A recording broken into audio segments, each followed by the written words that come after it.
Our session today will consist mainly of a video created by a former intern at Mid-State Literacy Council. I think you're really going to enjoy her. Her name's Julia Prudo, and she's a middle school English teacher. And she decided to pursue a master's degree in teaching English as a second language through Liberty University, and she completed her internship for that degree with us. So during her internship, it was the summer of 2021, she taught and tutored ESL at Mid-State Literacy Council and created this training module for you. So I think it's really helpful. So in this module, Julia will present, first of all, general best practices for teaching ESL, and then she'll present a 3-part template for how to design good ESL lessons. And I want to mention, this template works very well in tutoring sessions. If you're teaching a class and you're following the class guidelines, you won't have as much responsibility for creating lessons, because a lot of the material is in the textbooks themselves. But these textbooks are all very well designed. And what I do think it would be a good exercise is for you to see if you can recognize those elements in the textbooks. And I'll mention that again later. So just to bring that up right now as a concept, that when you're tutoring, you're going to be using this template as a guide for designing the lesson. When you're using textbooks, see if you can see the 3 parts of the template in the design of the textbook itself. So let me give you a little review from yesterday and preview, and at the same time I'm modeling good teaching practices. You may want to start every one of your lessons with just a little preview or review and preview, just to kind of get your students focused. So yesterday we talked about the different kinds of learners that we have at Mid-State Literacy Council, and how knowing who they are, what their life is like, and their goals can and should inform very much so how we work with them. We also talked about the different volunteer roles at the agency and some of the differences between teaching a class versus tutoring, and we'll continue to talk about those differences and similarities. We also went over a 6-step process for approaching the task of tutoring ESL at Mid-State Literacy Council. Again, it's just a guideline. You don't have to follow that, but we're giving you some lessons learned from other teachers and volunteers that we know are effective, and that we hope will help you feel prepared for that task. But certainly bring your own individuality and your own creativity to the role. Today, we're going more into the nuts and bolts of how to actually prepare a lesson and teach the lesson, whether it's in a class or a tutoring situation. There will be 5 breakout rooms, 5 activities, so lots of time for you to actually actively engage with the material. Okay, so any comments before I start the video or questions? Okay, now I just demonstrated for you a concept that is called wait time. It's very important in teaching ESL. If you ask a question, oftentimes people are not ready to answer immediately, especially people from different cultures, or if they're struggling to form the words. So whenever you ask a question or ask for a comment, just try to remind yourself to pause for a few moments. And often, people will speak up after a few moments when they won't speak up immediately. Okay, so let's start the video. Hello, welcome to session 2, How to Teach ESL. My name is Julia Prudo, and I'm going to be taking you through this session. During the regular school year, I am an 8th grade language arts teacher, and this summer I have been an intern with Mid-State Literacy Council, and I have been teaching classes, observing classes, and tutoring students.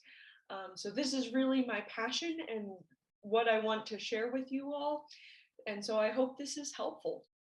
So for this session today, we are going to be going over some general principles. I'm going to give you a lesson template that you can use with any skill, although the example I'm going to be using deals specifically with grammar. Then I'm going to go into each of these other skills: writing, reading, speaking, and listening. Before we get into any of that, though, I really want to make sure that I tie this into what you've been hearing in the other sessions, which is you are teaching to a student's goals, not a language. So no matter the principles I give you, you need to keep this front and center in your mind when you're planning, when you're teaching, when you're practicing, any of those things.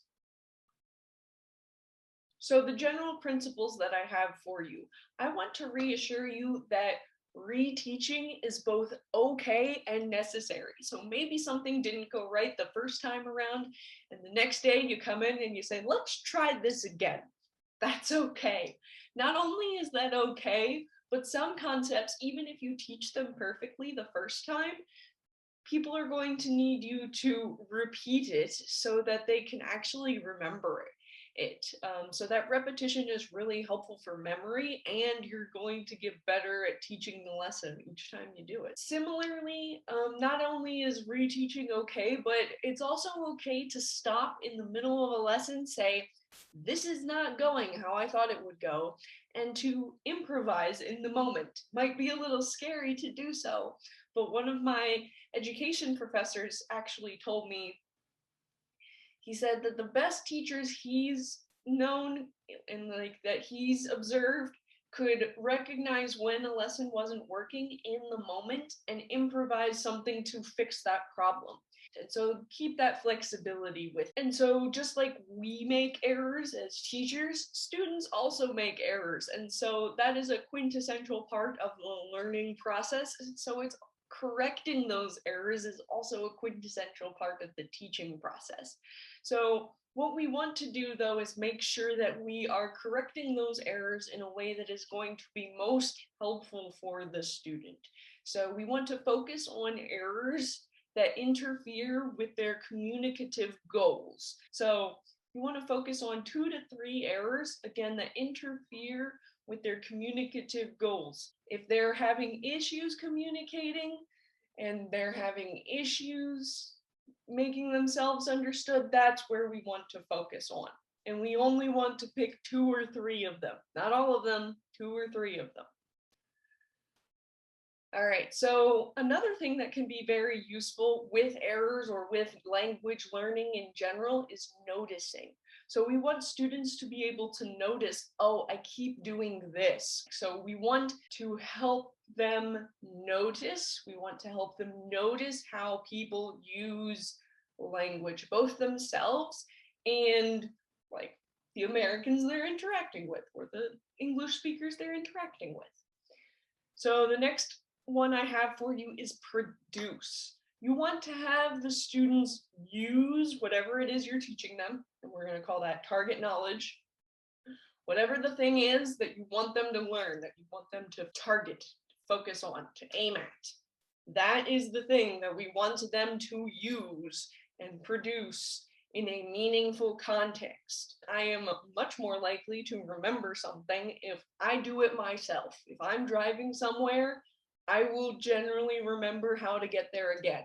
However, if I'm the one in the passenger seat, I'm not paying attention at all. So I have to be doing something. So that's the same kind of principle here.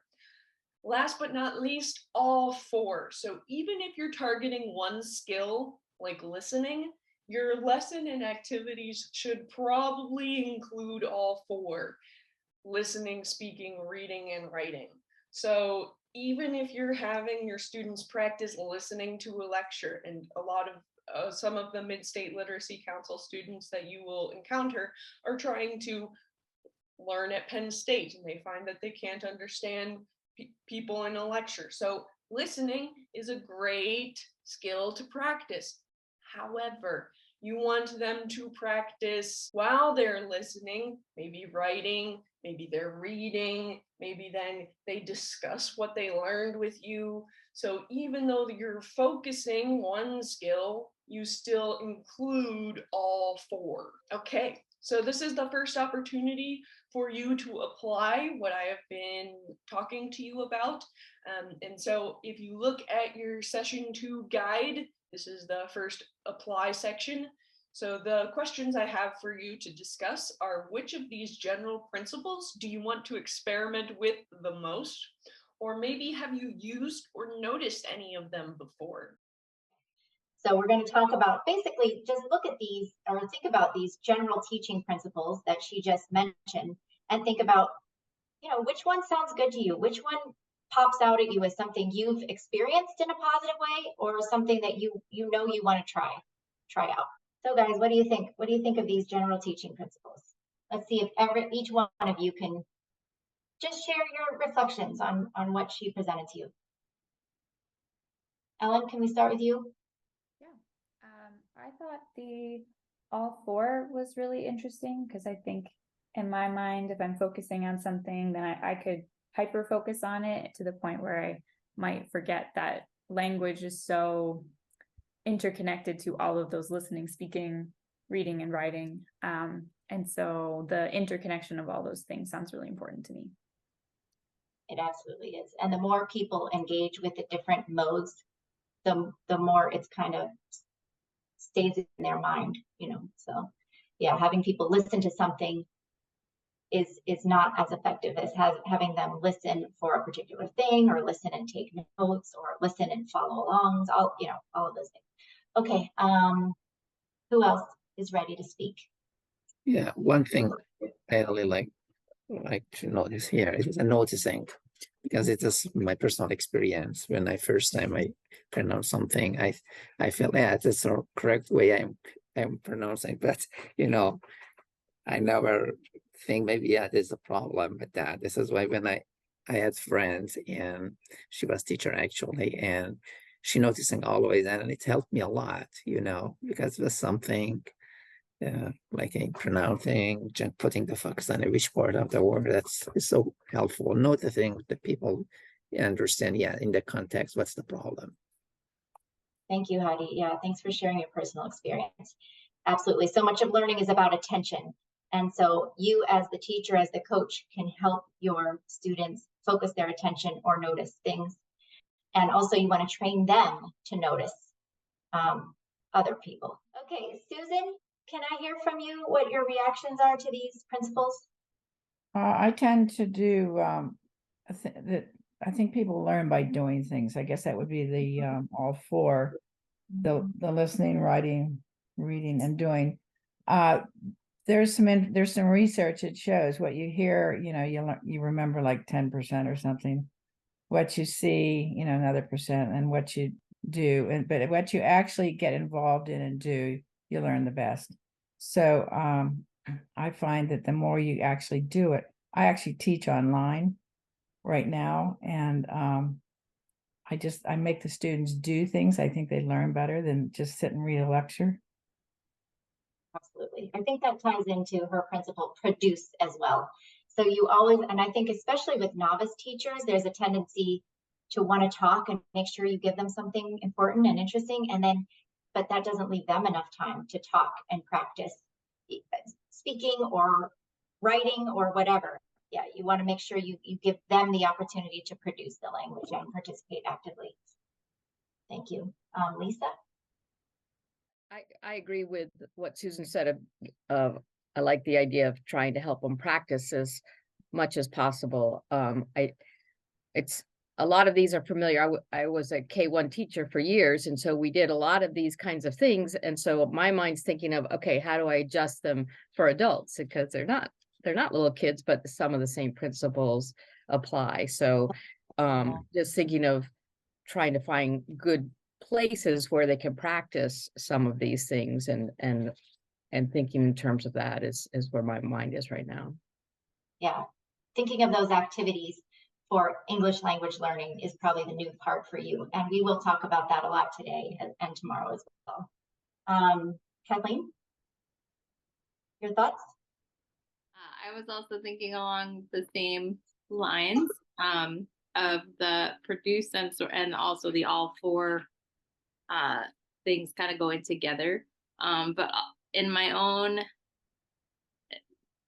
which is stuff I've practiced in teaching before, but will be interesting to adjust that to specifically teaching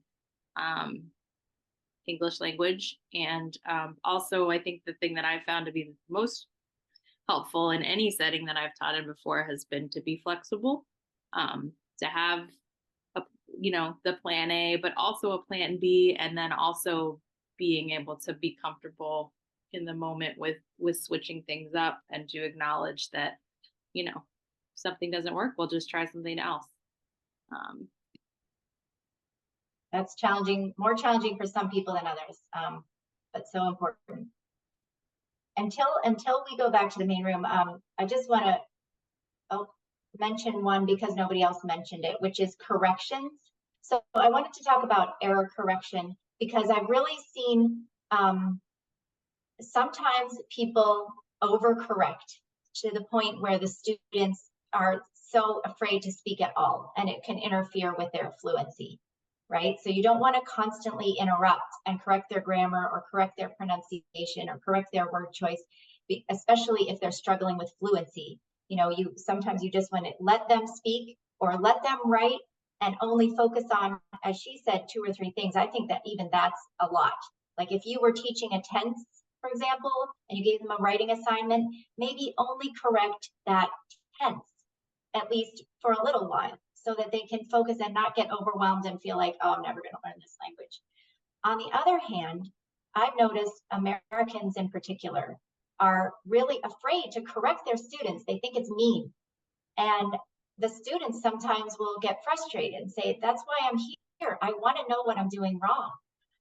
So beware of that as well. And again, it's about being flexible, and it's about getting to know your students and knowing how much they can tolerate correction, how much they want correction, and again, not overwhelming them. So like if you say, okay, right now I'm going to focus on your pronunciation. And so we're going to speak for a little while, and I'm going to take notes, and where I see things that interfere with comprehensibility, I'm going to point those out to you. So you ignore grammar, you ignore other, organization and things like that, and you just focus on pronunciation. So that's the art of teaching, is like weighing out all these factors and making thoughtful, intentional choices.